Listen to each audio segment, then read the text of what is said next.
Lady Rosalind pressed her palms against the cold stone of the chapel wall, her wedding gown heavy as chainmail around her trembling frame. Through the narrow window, she could see her father's men positioning themselves around the courtyard, not to celebrate, but to ensure no escape. "Holy Mother, grant me strength," she whispered, though her voice cracked with the weight of despair. In moments, she would walk down that aisle to wed Lord Aldric, the man who had burned her mother's village and claimed her father's debts as dowry.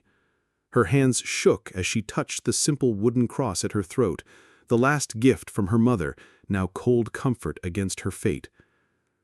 Lord Edmund Blackwood watched from the shadows of the ancient oak that stood sentinel over Ravenshollow's chapel, his jaw clenched as he recognized the tremor in Lady Rosalind's shoulders through the window. He had served her father faithfully for 7 years, had seen her grow from a spirited child who climbed these very walls to a woman of quiet strength. Now Lord Geoffrey meant to sacrifice his own daughter to settle old grievances with Aldric of Grimthorne. Edmund had arrived at dawn, travel-stained from 3 days' hard riding. He'd hoped to speak reason to Lord Geoffrey, to offer his own sword and service to settle the debt honorably. Instead, he'd found wedding preparations and a daughter's tears.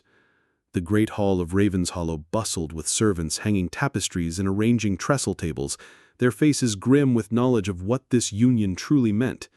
Cook had crossed herself when she spoke of it, and even Father Benedict's blessing over the feast had sounded more like a funeral rite. "Sir Edmund," young Thomas, the stable-boy, appeared at his shoulder. "Lord Geoffrey seeks you in his solar. He says the wedding party grows restless." Edmund's hand found the pommel of his sword, not in threat, but in desperate prayer. He had sworn fealty to House Ravenshollow, had knelt before Geoffrey's father and pledged his sword, his life, his honor. But what honor was there in watching innocents fed to wolves? "Tell Lord Geoffrey I am ensuring the chapel's security." The boy nodded and disappeared, leaving Edmund alone with his conscience and the sight of Rosalind's bent head through the window. He had loved her in silence for 2 years now, ever since the feast of Michaelmas when she'd laughed at his jest about the burned trenchers and touched his hand in thanks. A knight of no great house loving his liege lord's daughter? Madness enough without contemplating treason. The chapel bells began to toll, their bronze voices carrying across the valley like a death knell. Edmund saw Rosalind straighten, saw her hands smooth her skirts with the careful precision of a woman preparing for execution. Lord Aldric waited at the altar in his finest robes, his scarred hands folded in false piety. Beside him stood his captain, Sir Garrett, whose reputation for cruelty had reached even Edmund's remote holdings. "I cannot," Edmund breathed, and the words felt like absolution and damnation all at once. The great doors of the chapel swung open, and Lord Geoffrey appeared in his ceremonial robes, his face set like granite. Behind him came the wedding procession, Rosalind walking with measured steps, her veil unable to hide the pallor of her cheeks. The assembled nobles rose, their silk and velvet a stark contrast to the simple stone walls where prayers had been offered for 3 centuries. Edmund slipped through the side door reserved for clergy, his hand on his sword hilt. Father Benedict noticed him first, eyebrows raising in question, but Edmund shook his head slightly.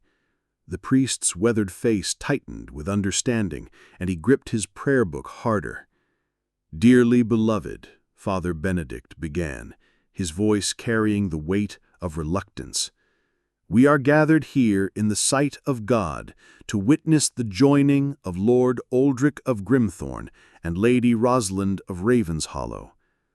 Edmund positioned himself behind a pillar, close enough to act but hidden from Lord Geoffrey's view. Rosalind stood statue still beside her intended, and when Aldric reached for her hand, Edmund saw her flinch. The sight ignited something primal in his chest, not just love, but the deeper call of chivalry that had driven him to take his knightly vows. If any man knows of lawful impediment why these two should not be joined in holy matrimony, Father Benedict intoned, his eyes finding Edmund's in the shadows. "Let him speak now, or forever hold his peace." The silence stretched like a drawn bowstring. Aldric smiled, a predator sensing victory. Edmund stepped forward into the candlelight, his hand on his sword. "I do." The chapel erupted into chaos. Lord Geoffrey's face flushed purple with rage, his hand flying to his own blade. "Edmund, stand down this instant." But Edmund's eyes were fixed on Rosalind, who had turned toward him with something like hope flickering in her dark gaze. "My lord," he said to Geoffrey, his voice carrying clearly through the stone chamber, "I cannot stand witness to this injustice. Your daughter deserves better than to be bartered like cattle to settle old grudges." Aldric's scarred features twisted with fury. "You dare interrupt my wedding, you landless dog? I'll have your head for this insult." "My Lord Aldric," he replied, his tone respectful but unwavering, "I mean no disrespect to your person. But Lady Rosalind has given no free consent to this union. The Church teaches that marriage without consent is no marriage at all." Father Benedict nodded slowly, his scholarly mind grasping Edmund's meaning. "The knight speaks truth, my lords. Canon law requires free consent from both parties." "She consented when I commanded it," Geoffrey roared, but his bluster rang hollow in the sacred space. Edmund took a step closer to Rosalind, who had turned toward him with something like hope flickering in her dark gaze. "My lord," he said gently, "do you go willingly to this marriage? Speak truly before God and these witnesses." For a heartbeat that lasted an eternity, Rosalind stared into his eyes. Then, with quiet dignity that made his chest ache, she spoke. "I do not, Sir Edmund. I go because I am commanded, but my heart and soul reject this union utterly." The nobles gasped. Such open defiance from a daughter was unprecedented, but spoken in God's house, witnessed by his priest, it carried the weight of sacred truth. Aldric snarled and reached for his sword, but Edmund was faster. Steel sang as his blade cleared its sheath, the point coming to rest at Aldric's throat before the older man could fully draw. "I'll not see blood spilled on holy ground," he said quietly, "but neither will I see an innocent woman forced to dishonor. My lady, if you would accept my protection, I offer it freely." "This is treason!" Geoffrey's voice cracked with disbelief. "I raised you from nothing, gave you lands, made you a knight of my household. I, my lord, and I have served faithfully these 7 years. But my vows to you cannot supersede my vows to God and chivalry. I am bound to protect the innocent, even from their own kin." Rosalind stepped forward, her wedding gown rustling against the stone floor. "Sir Edmund," she said, her voice stronger now, "if you offer protection, I accept it gladly. Better an honest knight's care than a cruel lord's false promises." "You'll both be outlaws," Aldric spat, his eyes glittering with malice. "I'll petition the king himself. You'll never know peace in any Christian land." Edmund felt the weight of that truth settle on his shoulders like a mantle. Everything he'd built, every acre granted for loyal service, every friendship forged in Geoffrey's hall, all would be forfeit. Yet, looking at Rosalind's face, seeing courage replace despair, he found the cost bearable.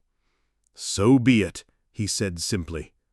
The side door of the chapel burst open, and Sir Garrett appeared with a dozen of Aldric's men. "My lord, shall we take them?" "Stand fast!" Father Benedict commanded, his voice carrying unexpected authority. "This is God's house. I'll not have it defiled with violence, whatever your grievances." Edmund slowly lowered his sword, but didn't sheath it. "My lady, can you ride?" Rosalind nodded, gathering her skirts. "Better than I can endure another moment of this mockery." "My Lord Geoffrey," Edmund said, turning to his former liege with genuine regret, "forgive me. History will judge whether I chose honor or treachery this day." Geoffrey's face had gone from purple to ashen. "You're dead to me, boy, dead as if I'd never pulled you from the gutter." The words struck deep, but Edmund bore them. He'd known this moment would come when he stepped from the shadows. "Then I'll trouble House Ravenshallow no more. My lady?" He offered Rosalind his arm, and she took it with steady grace. Together they walked toward the side door, past the staring nobles and shocked servants. He could feel the weight of their judgment, the whispers that would follow them across England. At the threshold, Rosalind turned back to face her father. "Forgive me, Papa, but I cannot be the coin with which you purchase Aldric's favor. I am your daughter, not your chattel." Geoffrey's face crumpled, and for a moment he looked every one of his 50 winters. "Rose, child, you don't understand the consequences. Aldric will not forgive this light. He'll come for us all." "Then meet him as the honorable lord I remember from my childhood, not as the desperate man who would sell his daughter's virtue for a moment's peace." With that, she stepped through the doorway into the bright morning sun, Edmund beside her. Behind them, the chapel buzzed with shock and fear, but ahead lay the uncertain road of the dispossessed. "The stables," Edmund murmured, his eyes scanning the courtyard for threats. "We'll need swift horses and whatever supplies we can gather." Rosalind nodded, already lifting her skirts to move faster. "Thomas will help us, the stable boy. He's always been kind." "And then?" She looked up at him, this knight who had sacrificed everything for her freedom, and felt something warm kindle in her chest, despite their desperate circumstances. "Then we discover what lies beyond the walls of Ravenshallow, Sir Edmund, together." 3 days of hard riding had brought them to the edge of Sherwood Forest, where ancient oaks provided shelter and running streams offered fresh water. Edmund had pushed them relentlessly, knowing Aldric's men would follow with bloodhounds and bitter purpose. Now, as evening shadows lengthened through the trees, he finally allowed them to make proper camp. Rosalind sat beside their small fire, no longer the pristine lady of the manor. Her wedding gown had been traded to a traveling merchant's wife for rough woolen garments, and her delicate hands now bore calluses from holding reins through long miles. Yet Edmund thought he had never seen her more beautiful than now, with firelight dancing in her dark hair and determination replacing the hollow despair of her wedding day. "Tell me truly," she said, stirring the simple pottage they'd made from wild herbs and stolen grain. "Do you regret it, all that you've lost for my sake?" Edmund considered his words carefully, whittling a piece of ash wood into a new arrow shaft. "I regret the manner of our leaving, the shame it brought your father, the chaos in God's house, but regret saving you." He looked up, meeting her eyes across the flickering flames. "Never that, my lady." "Just Rosalind, please. We're both outlaws now. Surely we can dispense with such formalities." The intimacy of using her given name sent warmth through his chest. "Rosalind, then, though you'll always be my lady in my heart." She smiled at that, the first truly joyful expression he had seen from her. "And you'll always be my rescuer, Sir Edmund, though I confess I know little about life beyond castle walls. How will we survive?" "There are good people in these forests," he assured her, though uncertainty gnawed at him. "Folk who fled unjust lords or harsh laws. They'll shelter us if we prove our worth." As if summoned by his words, a rustling in the undergrowth announced visitors. Edmund was on his feet instantly, sword half drawn, positioning himself between Rosalind and the sound. 3 figures emerged from the shadows: a grizzled man with a long bow, a woman in rough peasant dress, and a youth barely past his 15th year. "Peace, Sir Knight," the older man said, his hands visible and empty. "We mean no harm to honest folk." "Will Scarlet," Edmund said, with relief, recognizing the former soldier despite years of forest living. I, when Lord Mortimer decided my service lands were better suited to a nephew than to an old campaigner. Will's eyes moved to Rosalind, taking in her simple dress and the way she stood without flinching despite their rough appearance. And who might this lady be that has Sir Edmund of Ravenshollow living rough in the forest? Lady Rosalind, Edmund said simply. We're between homes at present. Marian, whom Will introduced, stepped forward with a knowing look. Between homes, is it? That's what they all say when they first arrive. What did you do, Sir Knight? Speak truth to a cruel lord? Something like that, Rosalind answered before Edmund could speak. Will's young apprentice, Robin, whistled low. Marriage rescue? That's a hanging offence if they catch you. They won't catch us, Edmund said with more confidence than he felt. Marian studied Rosalind with shrewd eyes. Can you work, lady? These woods don't support the idle, noble-born or not. I can learn, Rosalind replied steadily. I've helped in Ravenshallow's kitchen during harvest time, and I know herb lore from the castle's healing woman. My hands are soft, but they're willing. Good answer. Will shouldered his bow.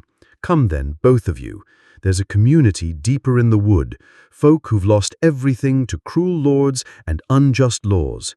You'll find welcome there if you're prepared to share the hardships along with the freedoms. They followed the outlaws through winding deer paths, deeper into the heart of Sherwood than Edmund had ever ventured. The forest here felt ancient and protective, its great trees forming a natural cathedral that seemed to bless their journey toward sanctuary.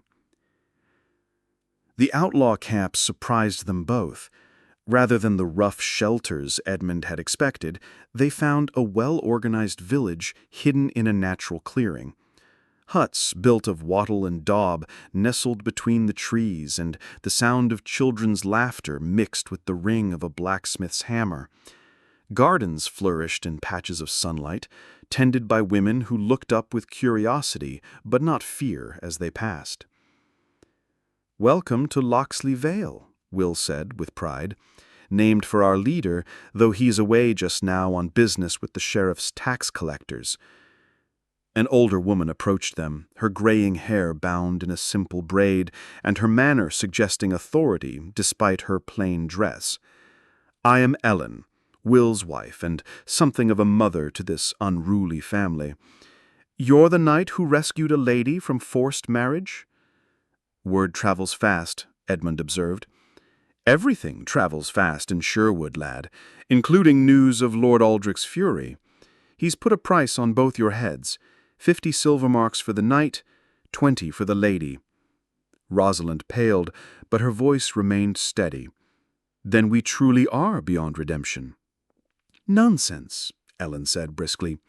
"You're beyond the law, perhaps, but that's a different thing entirely.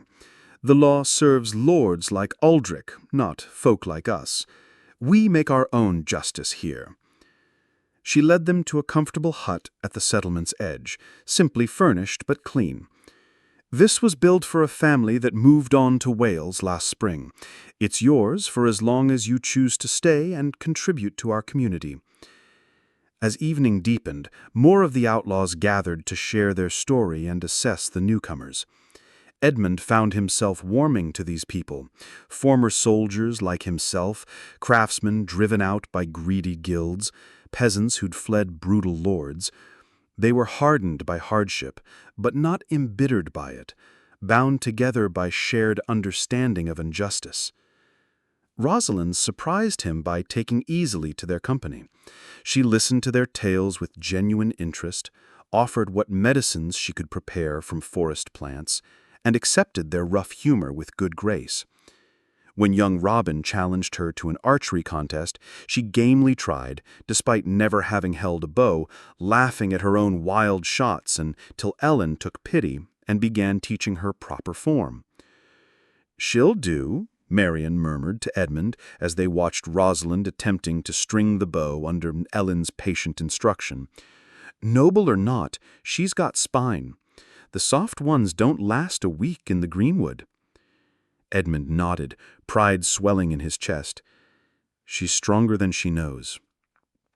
"And what of you, Sir Knight? Will you find purpose here, or will you spend your days pining for lost lands and former glories?" The challenge in her voice made him look at her sharply. "What do you mean?" "I mean, you've rescued your lady and brought her to safety. But rescue is just the beginning of the story, not the end. What comes next, when the thrill of flight fades and daily survival becomes the task at hand?" Edmund watched Rosalind finally manage to draw the bowstring back properly, her face lighting with accomplishment as Ellen praised her effort. Something shifted in his chest, a recognition of truth he hadn't yet spoken aloud. "Then we learned to build something new. Together." 6 months later, as autumn painted Sherwood in brilliant gold and crimson, their answer came in the form of 50 armed men surrounding Locksley Vale at dawn. Edmund woke to the sound of horns and shouting, instantly alert. Beside him, Rosalind stirred in their simple bed, her dark hair loose around her shoulders. In the months since their arrival, their relationship had deepened from gratitude to genuine affection, though neither had spoken of love aloud. "Stay low," he whispered, reaching for his sword.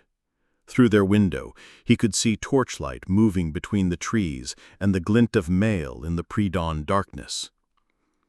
"Sir Edmund of Ravenshollow," the voice that rang through the clearing made his blood run cold. Lord Aldric himself had come calling.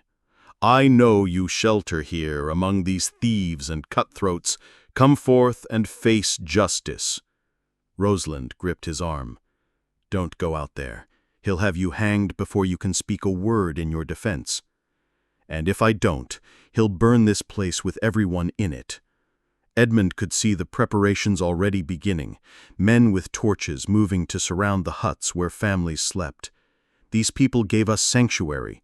I won't see them suffer for our sake." Ellen appeared at their door, still in her night shift, but with a crossbow in her capable hands. "Will's already moved to the back trails with the children. The rest of us stand ready to fight, but Aldric's brought more men than we can handle in open battle." "No." Rosalind stood, reaching for her archer's leather and rough woolen dress. "There's been enough violence over this matter. I'll go to him myself." "Absolutely not." Edmund's voice brooked no argument. "I'll not see you given to that monster after all we've—" She interrupted, her tone matching his for firmness.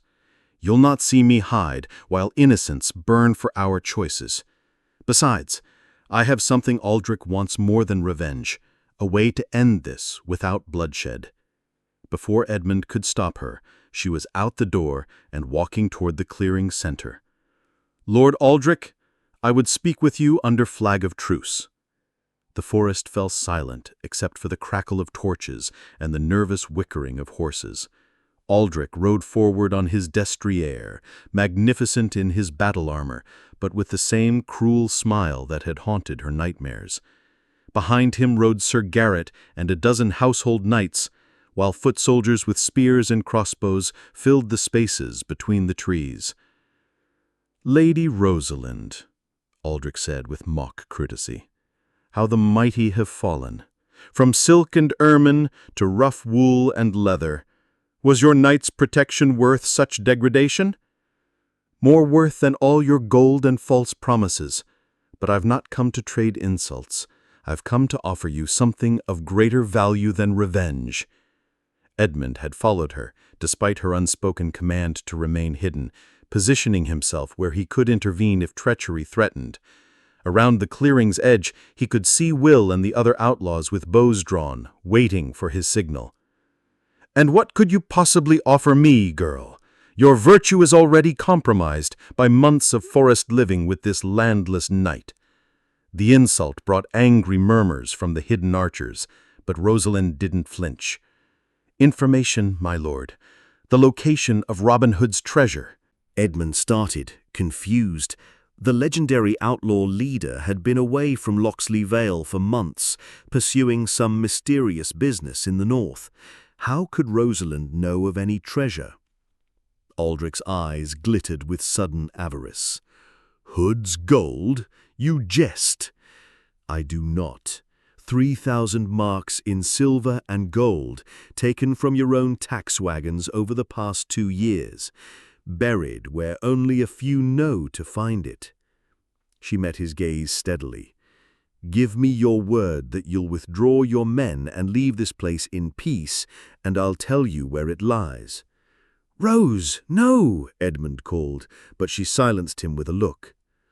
"Furthermore," she continued, "acknowledge before these witnesses that you renounce all claim to marriage with me, and that Sir Edmund acted within his rights as a knight sworn to protect the innocent."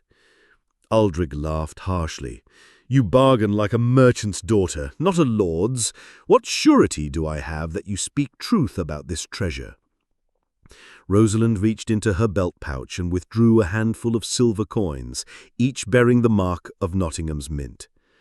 "Robin gave these to Ellen for payment for supplies. The rest lies buried beneath the standing stone on Hathersage Moor, wrapped in oiled leather and marked with his personal seal."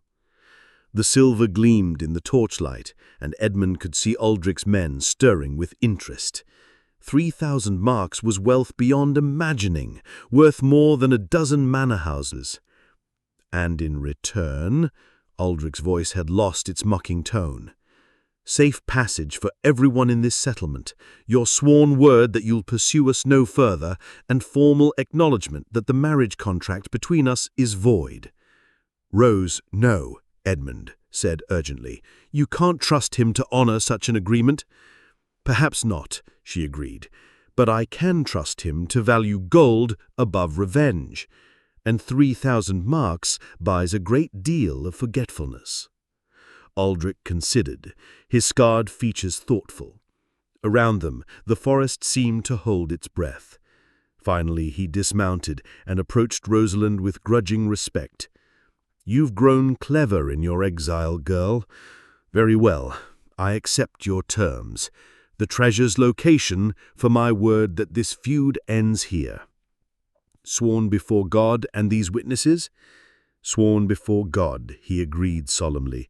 "I renounce all claims to marriage with Lady Rosalind of Ravenshollow, acknowledge Sir Edmund's actions as within a knight's lawful duty, and pledge safe passage to all who shelter here." Rosalind began giving him detailed directions to the treasure's hiding place. As she spoke, Edmund felt a mixture of pride and sorrow wash over him. She was magnificent in her courage, but the cost of their freedom sat heavily on his heart. When Aldric's men had mounted and ridden away, torches disappearing into the gray pre-dawn, the outlaws emerged from hiding with grateful cheers. Ellen embraced Rosalind warmly, praising her quick thinking and steady nerve. "But how did you know," Edmund asked, when they found themselves alone again in their hut, "about Robin's treasure?" Rosalind smiled, an expression of pure mischief that reminded him why he'd first fallen in love with her spirit. "I didn't, but I knew Aldric's greed would outweigh his desire for revenge, and I gambled that Robin really did have such a hoard hidden somewhere. The silver coins came from our own supplies, wedding gifts I'd hidden in my chambers and brought with us when we fled." Edmund stared at her in amazement. "You bluffed! With all our lives hanging in the balance, you bluffed a lord into abandoning his vengeance." "Sometimes," she said, settling into his arms with a contented sigh, "the greatest victories come not from strength of arms, but from understanding what your enemy truly desires." As the sun rose fully over Sherwood Forest, painting their small world in warm golden light, Edmund held the woman who had become his partner in exile and love. They were still outlaws, still landless and living by forest law, but they were free. And in the months ahead, as they built their life together among the dispossessed and defiant, that freedom would prove worth more than all the silver in Nottingham's treasury. "No regrets?" Rosalind asked softly, echoing her question from their first night in the greenwood. Edmund kissed the top of her head, breathing in the scent of wood smoke and wild herbs that had become as dear to him as any castle's perfume. "None whatsoever, my lady." We chose love over law, freedom over safety. History may call us outlaws, but I name us blessed. Outside their window, Sherwood Forest stirred with the sounds of a community waking to another day of hard-won liberty, and Sir Edmund Blackwood, knight-errant, outlaw, and devotee of the lady who had saved them all with nothing but courage and silver coins, found himself completely, perfectly content with the choices that had brought them here.